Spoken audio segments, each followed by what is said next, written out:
हिंदी में यूपीएससी की तैयारी से संबंधित प्रोग्राम्स को देखने के लिए सब्सक्राइब करें स्टडी IQ IAS हिंदी। नमस्कार, स्टडी IQ IAS हिंदी में आप सभी का स्वागत है। मेरा नाम है मनीष श्रीवास्तव और मुद्दे की बात कार्यक्रम में आज हम बात करने वाले हैं COP27 में हो रही UNFCCC की बैठक के बारे में और इसमें हुए कुछ आर्थिक मुद्दों के बारे में। अगर हम बात करें UNFCCC, जिसको कहा जाता है United Nations framework convention on climate change, इसकी 27वीं जो है बैठक हो रही है और ये कहाँ हो रही है तो इजिप्ट के शर्म अल शेख में ये आयोजित हो रही है। तो इसी जो है बैठक में क्या एक विशेष मुद्दा जो डिस्कस किया गया है आज मैं वो लेकर आया हूँ। तो शर्म अल शेख कहाँ आता है? इजिप्ट। और यहाँ पर जो है ये कार्यक्रम आयोजित हो रहा है जो कि 18 नवंबर तक जो है चलता रहेगा। तो 6 नवंबर से 18 नवंबर के बीच में UNFCCC मतलब United Nations framework convention on climate change, जो जलवायु परिवर्तन के लिए जो ये काम करता है, इसकी ये 27वीं बैठक है।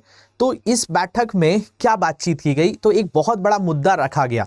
देखिए, विश्व भर में सबसे महत्वपूर्ण चीज, जैसे मैंने पिछली वीडियोस में भी आपको बताया था कि भाई क्लाइमेट चेंज तो हो रहा है, जलवायु परिवर्तन तो हो रहा है, तो भाई जलवायु परिवर्तन के साथ साथ कार्बन का एमिशन भी हो रहा है। कार्बन का एमिशन, ग्रीन हाउस गैसेस धीरे धीरे बढ़ती जा रही हैं। तो इसमें भी यही बात हुई कि भाई इनसे कैसे निपटा जाए। तो इससे निपटने के लिए एक ही तरीका है, हम कुछ चीज़ों पर जाएं, ऐसे ऑल्टरनेटिव्स पे जाएं कि जिनसे कार्बन का उत्सर्जन कम हो। हम सौर ऊर्जा का इस्तेमाल करें, हम पवन ऊर्जा का इस्तेमाल करें, हम पृथ्वी की ऊर्जा का जियोथर्मल एनर्जी का इस्तेमाल करें, हम ओशनिक थर्मल एनर्जी का इस्तेमाल करें। तो ये सारी चीजें अगर हम उपयोग करेंगे तो हम कार्बन के उत्सर्जन को कहीं ना कहीं कम करेंगे। लेकिन कार्बन के उत्सर्जन को कम करने के लिए हमें वैसी टेक्नोलॉजीज चाहिए, हमें ऑल्टरनेटिव सोर्सेस को डेवलप करना पड़ेगा। अगर किसी जगह पे सौर ऊर्जा संयंत्र बनाना है, अगर एक सोलर प्लांट बनाना है तो उसको बनाने में भी तो पैसे खर्च होते हैं।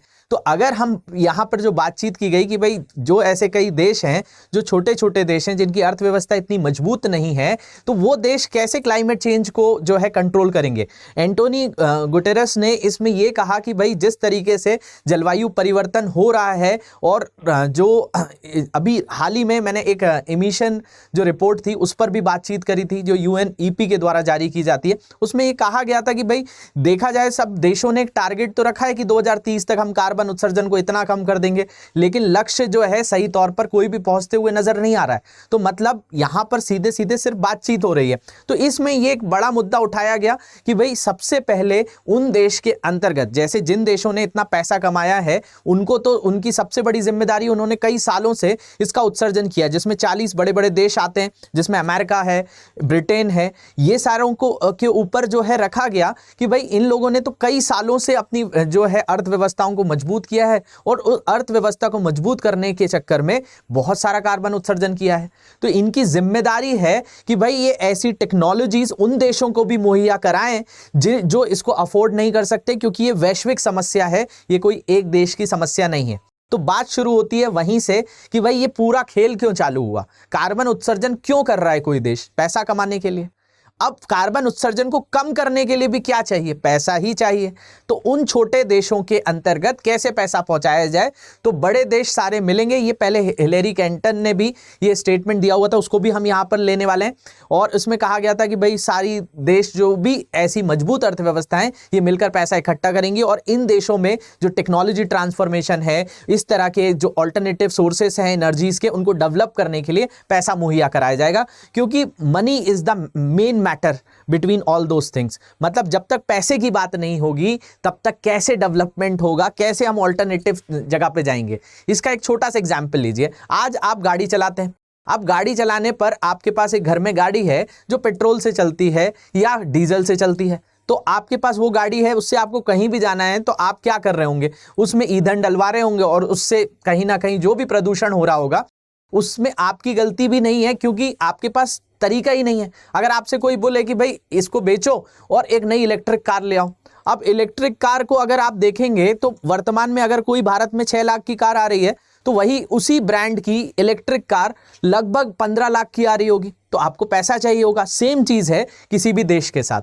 अगर कोई देश अभी तक बिजली बना रहा है तो कोयले से बना रहा है, अब उसको कोई नया प्लांट बनाने को बोला जाए कि आपके देश में पवन ऊर्जा का बहुत अच्छा जो है रिजर्व है, आप ऐसा प्लांट डालिए, तो भाई कैसे डालेगा, उसको पैसा चाहिए होगा। तो यही बात की गई कहाँ पर, COP 27 के अंदर, कि भाई हम ऐसी कोई आर्थिक व्यवस्था करें जिससे उन छोटे देशों का भी विकास हो सके और वो भी कार्बन उत्सर्जन, ग्रीन हाउस गैसेस पर कंट्रोल कर सके। ये पूरा का पूरा मुद्दा है।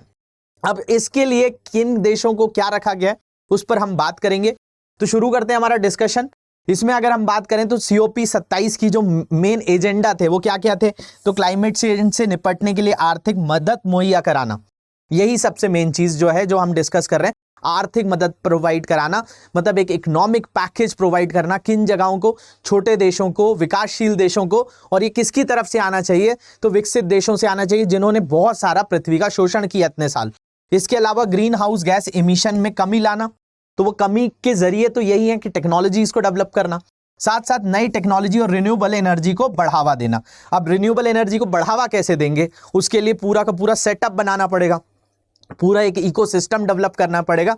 तो उसी में फिर वही बात होगी पैसे की, तो पैसों की ही मेन बातचीत है। अब अगर आप किसी को नहीं पता है कि भाई COP 27 क्या है, तो उनके लिए ये है कि इस समय जो COP में 100 यहाँ पर अगर हम बात करें तो 198 देश इसकी पार्टीज हैं, और COP की पहली बैठक मार्च 1995 में, मतलब ये कब से चला आ रहा है, तो 1995 से ये जो है हर साल मिलते हैं, और ये बर्लिन में शुरुआत हुई थी जब COP 1 था। अब COP 26 जो था वो आपका ग्लासगो में हुआ था, COP 27 है वो जो है इजिप्ट में हो रहा है। तो COP 27 संयुक्त राष्ट्र की जलवायु के मुद्दे पर 27वीं बैठक है, और COP का मतलब है कॉन्फ्रेंस ऑफ पार्टीज। ये कॉन्फ्रेंस ऑफ पार्टीज है जो UNFS जो है आपका UNFCC के तहत है। तो ये क्लाइमेट चेंज पर United Nations framework convention on climate change में शामिल सदस्यों का सम्मेलन है। इसमें 198 देश हैं, पार्टीज हैं, और ये सारी पार्टीज मिलकर इसी क्लाइमेट चेंज को, रिन्यूएबल एनर्जी को, ग्रीन हाउस गैस को, ये सारी चीज़ों पर बात करती है। और यहाँ पर जो एक अहम मुद्दा आया वही पैसों का ही आया कि वही बड़े देश मिलकर छोटे देशों को धन राशि मुहैया कराएं ताकि वो इस तरह से ग्रीन हाउस एमिशन को कम कर सकें और वास्तविक स्तर पर कम कर सकें। ऐसा ना हो कि फिर ये बातचीत ही रह जाए। तो इस पर काफी जोर दिया गया है।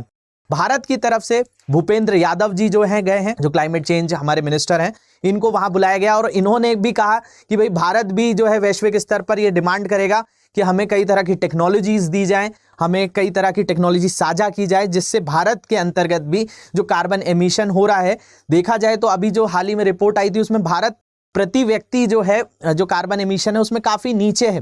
तो भारत को और भी अच्छी टेक्नोलॉजी मिलेगी, कुछ धनराशि की सहायता भी मिलेगी, तो भारत और अच्छे से क्लाइमेट चेंज को, जलवायु परिवर्तन को कंट्रोल कर सकेगा। तो ये हमारे भारत की तरफ से गए हैं, US की तरफ से जो बाइडन गए हैं, इसके अलावा ऋषि सुनक जो अभी काफ़ी चर्चाओं में है वो भी वहाँ पहुँचे हैं। तो बेसिकली वही बात हो रही है कि भाई पृथ्वी का ही दोहन करके पैसा कमाया गया, अब उस दोहन को ही बचाने के लिए क्या बात हो रही है कि भाई पैसा लगाया जाए और वापस से जो है जलवायु को कंट्रोल किया जाए। तो ये तो वही सर्कल है, लेकिन ये तो समय की मांग है। जैसे जैसे देशों की अर्थव्यवस्थाएं बढ़ रही हैं, जनसंख्याएं बढ़ रही हैं, लोगों को तो रिसोर्सेज चाहिए, हर व्यक्ति को खाने के लिए जो है खाना चाहिए, जो भी पहनने की चीज़ें हैं ये इंडस्ट्रीज में ही बनती हैं। तो हम किसी एक व्यक्ति पर, एक देश पर इसका जो है पूरा का पूरा दोष जो है नहीं थोप सकते कि भाई USA की गलती है या आपकी अमेरिका की ब्रिटेन की गलती है। सारे देश इसके साथ मिलजुल कर ही हैं, क्योंकि हर व्यक्ति की डिमांड धीरे धीरे बढ़ रही है। हम भी इतनी सारी कार्बन उत्सर्जन कर रहे हैं समय के साथ कि भाई इस पर वैश्विक तौर पर ही कोई ना कोई कदम उठाना पड़ेगा, तो उसके लिए पैसे की जरूरत तो है। तो इसमें ये एक अहम मुद्दा रखा गया और इस पर बातचीत पे सहमति बनी कि भाई जो पहले बात हुई थी 2009 में, उस पर वापस से जो है हम बात करेंगे। और इसमें जो है 2009 में कोपेनहेगन में जो COP 15 हुई थी, अभी COP 27 चल रही है, कॉन्फ्रेंस ऑफ पार्टीज 27। तो 2000 जो COP 15 हुई थी वो कोपेनहेगन में हुई थी, और उस समय तत्कालीन जो अमेरिकी विदेश मंत्री थी हिलेरी क्लिंटन, उन्होंने विकसित देशों की ओर से 2020 के बाद से हर साल 100 बिलियन अमेरिकी डॉलर जुटाने का वादा किया था। ये कुछ 40 देशों का समूह था, जिसमें जर्मनी भी है, ब्रिटेन भी है, फ्रांस भी है, अमेरिका भी है, जिनकी अर्थव्यवस्थाएं अच्छी हैं। तो उन्होंने कहा था कि भाई ऐसे देशों के अंतर्गत ऐसी टेक्नोलॉजीज को डेवलप करना, रिन्यूएबल एनर्जीज को यूज करने के लिए ये सारे देश मिलकर जो है 100 बिलियन डॉलर अमेरिकी डॉलर की धनराशि जुटाएंगे और 2020 तक इनको दे देंगे।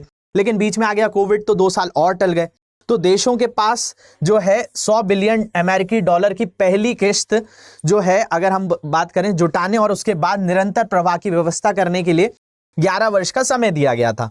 लेकिन उस समय सीमा के 2 साल से अधिक समय से भी 100 बिलियन अमेरिकी डॉलर की राशि जलवायु परिवर्तन के संदर्भ में अपेक्षाकृत मामूली राशि मायावी बनी हुई है। साथ साथ ब्रिटेन का अगर हम बात करें, उनकी वेबसाइट पे दिया हुआ कि ये जो प्रॉमिस किया था हिलेरी क्लिंटन ने, इस 100 बिलियन डॉलर में 40 बिलियन डॉलर अमेरिका को देने चाहिए, क्योंकि अमेरिका की जो भागीदारी है कार्बन उत्सर्जन में और इतने सालों के डेवलपमेंट में, कि 100 बिलियन डॉलर तो सारे देश मिलकर देंगे, तो उन सारे देशों में 40 बिलियन डॉलर तो सीधे सीधे अमेरिका को देने चाहिए। लेकिन उसमें से अमेरिका अभी तक 8 बिलियन डॉलर से भी, पूरा 8 बिलियन डॉलर भी अभी तक राशि प्रदान नहीं कर पाया है। तो एक बहुत बड़ा मुद्दा है कि अमेरिका जो है, जो इसको लीड करता है, वही उसमें धनराशि जुटाने में असक्षम रहा है। तो कैसे इस चीज पर बात होगी। लेकिन ये एक अच्छी चीज थी कि इस बार यूएसए भी सहमत हुआ, ब्रिटेन भी सहमत हुआ कि इस तरह से रास्ता निकाला जाए। और अब जो है ये 18 नवंबर तक चलने वाली है बैठक, तो इसमें आगे हो सकता है कुछ ऐसे निर्णय लिए जाएं और ऐसे देश, भारत को भी इससे कुछ लाभ मिल पाए कि हम जलवायु परिवर्तन जो हो रहा है, हमारे कई ऐसे देश हैं जहां एयर क्वालिटी इंडेक्स इतना बेकार हो गया है कि लोग सांस भी लेने के लिए जो है परेशान हो रहे हैं उन जगहों पे। तो ये तो समय की मांग है और लोगों के लिए जो है दूसरी चीज़ों से बेहतर है कि भाई सबसे पहले जलवायु अच्छी हो, तो उसमें ये कदम उठाना बहुत ज़्यादा जो है नेसेसरी हो जाता है। तो ये एक अपडेट यहाँ से आया था जिसको हमने यहाँ पे कवर किया है। और भी कोई डाउट्स होंगे इन सोशल मीडिया हैंडल पे मुझसे जुड़ सकते हैं। लेक्चर की पीडीएफ ऊपर दिए गए टेलीग्राम ग्रुप से आप डाउनलोड करेंगे। और भी कोई तरह का इशू आता है तो comment section is open for you. Thank you very much for watching this. Have a great day.